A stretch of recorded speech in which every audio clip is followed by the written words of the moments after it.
عشق آتش قسط نمبر 28۔ ایک اور بے خواب رات۔ بیڈ پر دونوں ہاتھوں کا تکیہ بنا کر لیٹے وجدان نے سوچا۔ بہت دیر سے سونے کی کوشش کر رہا تھا مگر اس کا ذہن یادوں کی اماگجا بنا تھا۔ اس کے ذہن کی سطح پر ٹلی بسری یادوں کا کوئی نقش اچانک ہی واضح ہو جاتا، پھر اگلے پل یادوں کے نقوش دھندلا سے جاتے اور اس کا ذہن انہیں کریدنے لگتا۔ کبھی یہ جدوجہد لا حاصل ہو جاتی اور کبھی کوئی سرا اس کے ہاتھ لگ جاتا تو کئی منظر ایک ساتھ اس کی نگاہوں میں گھوم جاتے۔ اس کے پاس پھر یادوں کی سکرین سیاہ ہو جاتی اور اس کا ذہن پھر سے کسی گوہر نیاب کی تلاش میں یادوں کے سمندر میں غوطے لگانے لگتا۔ اس مشقت نے اسے تھکا دیا تھا۔ سوچتے سوچتے اس کی آنکھیں جلنے لگیں، پھر بھی پلکیں جھپکنے کو تیار نہیں تھی۔ اس نے ایک نظر ساتھ سوئے بیٹے پر ڈالی، پھر اٹھ بیٹھا۔ اپنے کمرے سے نکل کر چلتا ہوا وہ کوریڈور کے اینڈ والے دروازے کے سامنے جا کھڑا ہوا۔ اس کمرے کے مکین بھی رت جگہ منا رہے تھے جبھی پہلی دستک پر دروازہ کھل گیا۔ سوئے نہیں ابھی؟ عائشہ اسے دیکھ کر چنبے سے بولی، پھر اسے چپ دیکھ کر اندر آنے کے لیے رستہ دیتے ہوئے کہا، اندر آ جاؤ۔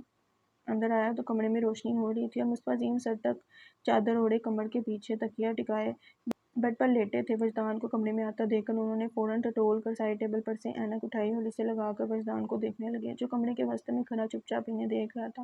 عائشہ دروازہ بند کرتی خود بیڈ کے کونے پر جا ٹکی۔ مصطفیٰ عظیم کو اس کی خاموشی سے بے چینی ہونے لگی۔ نہ جانے کیسا خوف تھا جو ہر وقت وجدان کی طرف سے دھڑکا لگا رہتا۔ چادر ہٹا کر دونوں پاؤں لٹکا کر بیٹھے ہوئے وہ خود کو نارمل کرتے بولے، کیا بات ہے بیٹا؟ میں آپ سے اور امی سے معافی مانگنے آیا ہوں۔ وہ دھیمے لہجے میں نظر جھکا کر بولا، کیسی معافی؟ وجدان نے ان کی طرف دیکھا، پھر ندامت سے بولا، آپ مجھے معاف کر دیں کہ میں آپ کی اجازت کے بغیر گھر چھوڑ کر چلا گیا، آپ کو بتایا تک نہیں، ایک بار آپ لوگوں کے بارے میں سوچنے کی زحمت بھی نہیں کی۔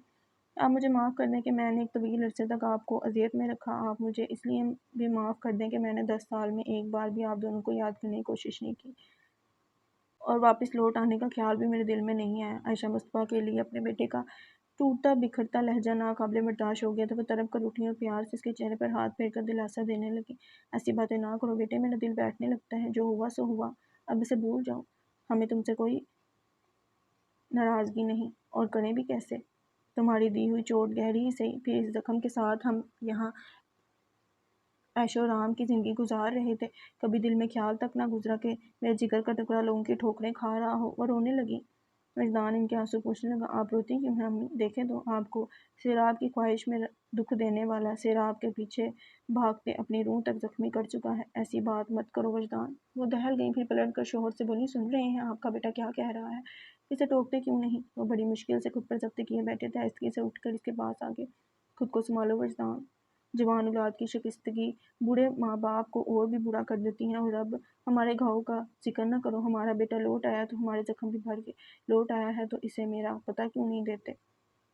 خود کو دیکھے، مدت بیت گئی، اب تو یاد کرنے پر بھی اپنے چہرے کے نقوش ٹھیک سے یاد نہیں آتے۔ وجدان دکھ سے بولا۔ وہ اس کی کیفیت کو سمجھ رہے تھے۔ اس کا چہرہ دونوں ہاتھوں میں لے کر بولے، تو اپنے باپ کے چہرے کو تو پہچانتے ہو نا؟ وہ بولا، آپ کے گلے لگتے ہی آپ کو پہچان گیا تھا، تو بس اتنا ہی کافی ہے۔ مضبوط آواز بولے، تمہارے دکھ درد سمیٹنے کے لیے ماں باپ ہیں، تمہارا بڑا بھائی ہے جو ہر مقام پر تمہارا ساتھ دے گا، پھر بھلا تمہیں پریشان ہونے یا الجھنے کی کیا ضرورت ہے؟ بعض چیزیں وقت کے ساتھ ساتھ اپنے آپ سدھر جاتی ہیں، اور بیٹے اب تم ملیحہ پر بھی صبر کر لو۔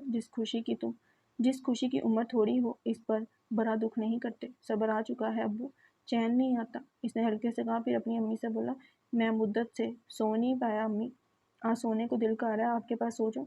اس نے بچوں کی اسی معصومیت سے فرمائش کی تھی۔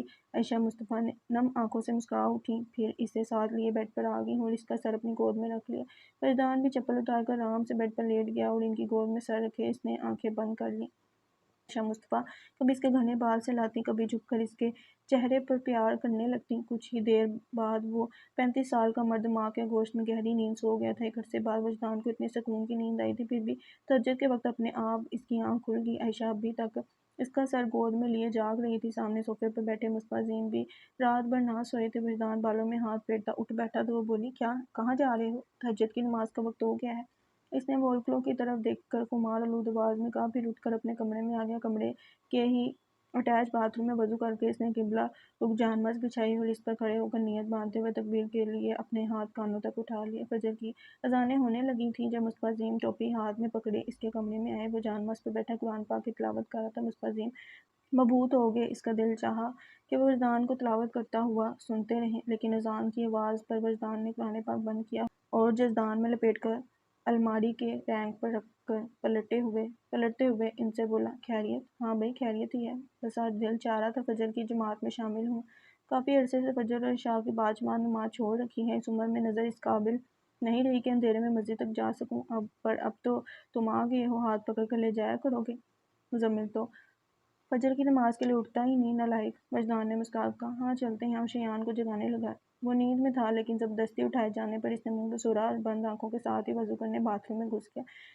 نماز کے بعد تینوں قریبی پارک میں چہل قدمی کے لیے لوٹے تو زوار اور مناہل اسکول یونیفارم پہنے ناشتہ کر رہے تھے۔ پاس ہی مزمل ہاتھ میں گاڑی کی چابی لیے انہیں اسکول چھوڑنے جانے کے لیے تیار کرتا۔ وجدان کو خیال آیا تو اس سے کہنے لگا، مزمل بھائی، شیان کی پڑھائی کا کافی حرج ہو رہا ہے، اسے اسکول میں داخل کروا دینا چاہیے۔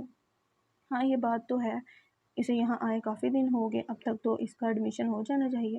تم ایسا کرو، میں بچوں کو چھوڑ کر آتا ہوں، تب تک تم دونوں تیار ہو جاؤ، پھر زوار کے اسکول چلیں گے اور اس کے پرنسپل سے شیان کے ایڈمیشن کی بات کریں گے۔ وہ اس بات میں سر ہلا کر ناشتے کے لیے کرسی گھسیٹ کر بیٹھ گیا۔ یہ لو تمہاری بنا شکر کی چائے۔ انیکا بچوں کو چھوڑ کر واپس آئی تو چائے کا کپ وجدان کے سامنے رکھتے ہوئے بولی۔ وجدان نے مسکرا کر، چینی ڈال کر دیں گی تو بھی پی لوں گا۔ وہ ہنس پڑی، ہاں ہاں پتہ ہے سدھر گئے ہو، ورنہ یاد ہے امی غلطی سے بھی اگر چائے میں چینی ڈال جاتی تو یہ کتنا ہنگامہ کرتا تھا۔ اس نے اپنی ساس سے کہا تو وہ مسکرانے لگی، یاد ہے، لیکن دیکھو ذرا، ماں ہو کر بھی مجھے اس کی عادت بھول گئی۔ مجھے بھی ڈاکٹر احمد سے علاج کرا لینا چاہیے۔ اس کی ضرورت نہیں امی، آپ کے بیٹے کی عادت ہی اتنی عجیب ہے، کسی کے بھی ذہن سے محو ہو سکتی ہے۔ اب دیکھیں تو ویسے یہ میٹھے کا شوقین ہے، بس چائے میٹھی نہیں ہونی چاہیے۔ سر جھٹک کر وہ شیان کی طرف مڑی، تم ناشتے میں کیا لوگے؟ آلو کا پراٹھا، اس نے زور و شور کے ساتھ جواب دیا۔ نکا اس کے لیے آلو کا پراٹھا بنانے لگی۔ ناشتہ ختم کر کے دونوں مزمل کے ساتھ زوال کے اسکول پہنچے۔ آپ کا بچہ بہت ذہین ہے، دبلی پتلی سی ادھیڑ عمر خاتون نے شیان سے سوال جواب پوچھنے کے بعد مسکراتے ہوئے وجدان سے کہا تھا۔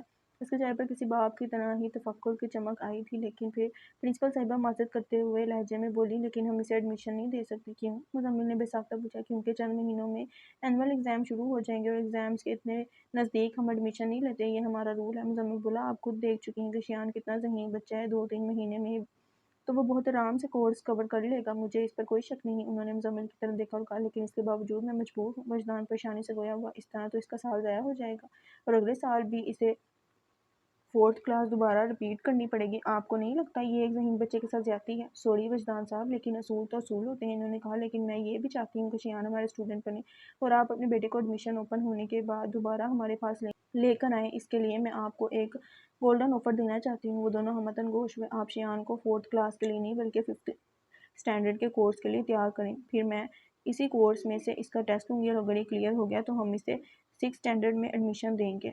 اس طرح شیان کے ساتھ کوئی زیادتی نہیں ہوگی، بلکہ اسے 1 سال کا بونس ملے گا جو کہ وہ اپنی ذہانت کے مطابق ڈیزرو کرتا ہے۔ کہیں آپ کو یہ آفر قبول ہے؟ وہ دونوں سوچنے لگے۔ پھر مزمل نے شیان کی طرف دیکھا جو ان دونوں کے درمیان صوفے پر دبکا بیٹھا تھا اور سر اٹھا کر کبھی ایک تو کبھی دوسرے کا چہرہ دیکھ رہا تھا۔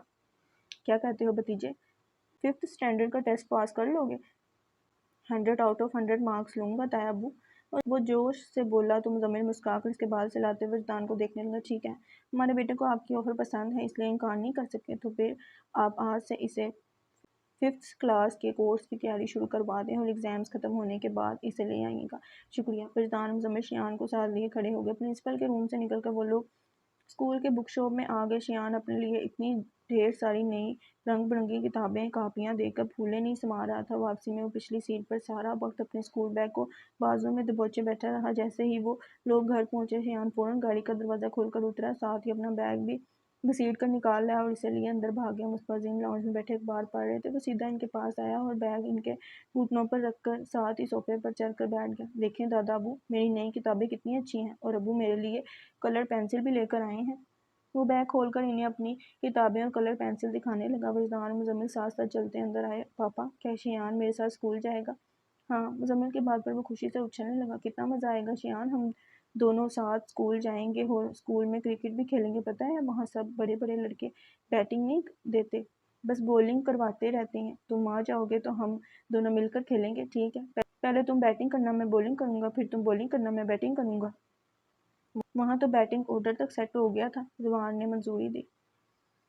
منیر حسن اپنے آفس میں بیٹھے تھے کہ ان کے آفس کے دروازے پر دستک ہوئی۔ کمنگ کی آواز کے ساتھ ہی بلیک پینٹ کوٹ کے ساتھ وائٹ شرٹ پر بلیک ٹائی پہنے وجدان دروازہ کھول کر اندر آیا تھا۔ منیر حسن بے اختیار اسے دیکھنے لگے۔ اسے دیکھتے ہوئے ہر بار ان کا دل پگھلنے لگتا تھا۔ وہ اپنے اس احساس کو کوئی نام نہ دے پاتے۔ کیا میں بیٹھ سکتا ہوں؟ وہ ان کے سامنے کھڑا پوچھ رہا تھا۔ بیٹھو، انہوں نے کہا۔ وہ ہاتھ میں پکڑی فائل ٹیبل پر رکھ کر کرسی پر بیٹھ گیا۔ میرا نام وجدان مصطفیٰ ہے۔ بات بہت پرانی ہے، لیکن شاید آپ کو یاد ہو کہ 10 سال پہلے میں آپ کی لیگل فرم میں وکیل کی حیثیت سے جاب کرتا تھا۔ ثبوت کے طور پر یہ اپوائنٹمنٹ لیٹر ہے جو آپ کے آفس کی طرف سے مجھے دیا گیا تھا۔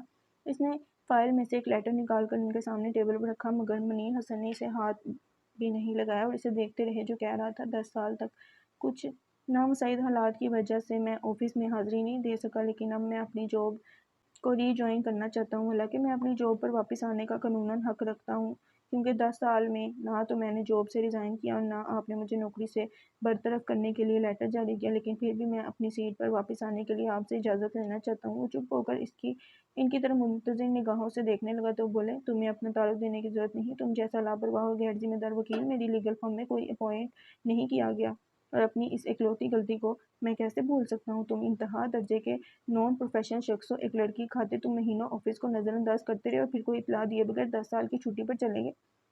تم نے اتنا بھی نہیں سوچا کہ اس وقت تمہارے 2 کیسز عدالت میں چل رہے تھے جنہیں تم بیچ میں ہی چھوڑ کر چلے گئے تھے۔ تم نے اپنے کیریئر کے ساتھ جو کیا سو کیا، مگر میری اور میری فرم کی ریپوٹیشن کو جو نقصان پہنچا وہ کیا؟ لوگ کہتے ہیں جو ہو جائے، ایڈوکیٹ منیر حسن کے پاس کیس لے کر مت جانا، اس کے وکیل تو کلائنٹ کو عدالت کے کمرے میں چھوڑ کر بھاگ جاتے ہیں۔ تم کس بیس پر اپنی جو واپس لینے کی بات کرتے ہو، جبکہ تمہاری لاپرواہی اب بھی وہیں کی وہیں ہے؟ تمہیں واپس آئے 3 مہینے سے زیادہ ہو چکے ہیں اور تم اب ری جوائننگ کی اپلیکیشن دینے آئے ہو۔ اس بات کی کیا گارنٹی ہے کہ جو واپس ملتے ہی تم پہلے جیسی غیر ذمہ دارانہ حرکتیں نہیں کرو گے؟ وہ کسی بوس کی طرح ہی ڈپٹ کر بولے تھے۔ وجدان نے آہستہ سے کہا، اب آپ کو کبھی مجھ سے غیر ذمہ داری کی شکایت نہیں ہوگی سر، کیونکہ آپ کی بھانجی جیسی اور کوئی نہیں جس کے لیے میں اس حد تک چلا جاؤں۔ منیر حسن نے سدگی سے اپنی نظر جھکا لی، پھر دراز میں سے ایک فائل نکال کر اس کے سامنے ٹیبل پر رکھتے ہوئے کہا، اس کیس کو اچھی طرح اسٹڈی کر کے اس کے پوائنٹس بناؤ، ہم لنچ کے بعد اس پر بات کریں گے۔ Right sir. وہ فائل لے کر اٹھ گیا تو منیر حسن دھیرے سے بولے، کیا ہو جاتا وجدان جو تم بتا دیتے؟ وجدان اپنا پاؤں نہیں اٹھا سکا، گردن موڑ کر ان سے بولا، کیا ہو جاتا جو میں بتا دیتا؟ منیر حسن بے حسی سے ہونٹ کاٹتے ہوئے بولے، شام کو گھر آ جانا، افتخار بھائی تمہیں یاد کر رہے تھے، اور ہاں، شیان کو بھی ساتھ لے کر آنا، بہت پیارا بچہ ہے۔ جی انکل، وہ کہہ کر آفس سے نکل گیا۔ شام کو وفاق کے گھر پہنچا تو گاڑی خود ہی ڈرائیو کر رہا تھا۔ بیرونی گیٹ جو اکثر کھلا رہتا تھا اس وقت بھی کھلا تھا۔ شیان گاڑی رکتے ہی دروازہ کھول کر اترتا اندر بھاگ گیا تھا۔ وجدان نے کار لو کی اور اطلاعی گھنٹی بجاتا کھلے گیٹ سے اندر داخل ہو گیا۔ اندر قدم رکھتے ہی اس کی نظر دالان میں بچھے تخت پر اٹھ گئی تھی۔ ایک یاد نے چپکے سے آ کر وجدان کا دامن تھام لیا۔ وجدان کو ایک شام یاد آ گئی، اور شام کا سحر، مگر اصل سحر تو ان آنکھوں کا تھا جن پر جھکی سنہری پلکیں بے خبری میں ہی اٹھ گئی تھیں۔ پھر اس آنکھوں میں وہ حیرت کا امڈنا، اس پل کو یاد کر کے ہی وجدان کا دل تھم گیا تھا۔ دل میں اسی خواہش کا ورد کرتا وجدان بے اختیار اس کے پاس چلا آیا تھا، اور دالان میں بچھے تخت پر بیٹھی ملیحہ اسے اپنے سامنے زمین پر گھٹنا ٹکا کر بیٹھتے دیکھ کر پلکیں جھکاتے ہوئے اپنے آپ میں سمٹ گئی تھی۔ اسے سمٹتے دیکھ کر وجدان پر بے خودی سی طاری ہو گئی تھی، اور اس کے لبوں نے سرگوشی کی، مجھے یقین تو نہیں ہے، مگر یہی سوچ ہے، میں تیرے واسطے عمریں گزار سکتا ہوں۔ یہی نہیں کہ تجھے جیتنے کی خواہش ہے، میں تیرے واسطے خود کو بھی ہار سکتا ہوں۔ میں عمریں گزار آیا ہوں ملیحہ، میں خود کو ہار آیا ہوں۔ وجدان نے خالی تخت کو دیکھتے ہوئے سوچا۔ وہ رات بہت بھاری تھی، نیند آنا تو دور، وجدان کی پلک بھی نہ جھپکی۔ وہ بے قرار سا لون میں ٹہلتا رہا، پھر تھک کر لون سے چھت تک جاتی سیڑھیوں پر جا بیٹھا اور دور خلا میں دیکھتے ہوئے کہنے لگا، اپنی مرضی تھی تو 10 سال میرا صبر آزما دیا، اور میں چاہ رہا ہوں کہ آ جائیں تو آ کیوں نہیں جاتی؟ پھر دل کی جو حالت ہوگی دیکھا جائے گا، کم از کم آنکھوں کو سکون مل جائے۔ بس ایک بار ملیحہ، بس ایک بار۔ آج پھر ٹوٹنے کی رات تھی۔ کیا جھگڑا سود خسارے کا، یہ کام نہیں بنجارے کا، سب سونا روپیہ لے جائے، سب دنیا دنیا لے جائے، تم ایک مجھے بہتری ہو، ایک بار کہو تم میری ہو۔ اور وہ ٹوٹتا چلا گیا۔ یہ خواہش بھی تو آپ کی موت کے ساتھ نہیں مر سکی، لگتا ہے میری موت کے ساتھ ہی ختم ہوگی۔ دونوں ہاتھوں سے چہرے کو ڈھکتے ہوئے وہ ہاتھوں کو بالوں میں سے گزار کر سر کے پیچھے لے گیا، پھر انگلیوں کو آپس میں پھنسا کر سیڑھیوں پر لیٹ گیا۔ آفاق اور سمیرہ اپنے دونوں بچوں کے ساتھ وجدان کے گھر کے لاؤنج میں آئے بیٹھے تھے۔ وجدان اور اس کے امی ابو اس کے بھائی بھابھی کے ساتھ ہی لاؤنج میں موجود تھے۔ سبھی بچے وہیں آس پاس ہی قالین پر دائرہ بنائے بیٹھے اپنا گروپ الگ کیے ہوئے تھے، اور جب وجدان کو پتہ چلا وہ ارم کی شادی کا دعوت نامہ لے کر آئے ہیں تو حیرت سے بولا، ارم تو اتنی بڑی ہوگی؟ سمیرہ مسکرا دی، ہاں ہوگی، تبھی تو اس کی شادی کر رہے ہیں۔ مجھے تو نہیں لگتی، ہاں قد کچھ لمبا ہو گیا اور بال بھی بڑھا لیے ہیں، مگر پھر بھی بچی سی لگتی ہے، اور حرکتیں تو ذرا نہیں بدلی، بات بات پر چڑھتی ہے۔ تم جو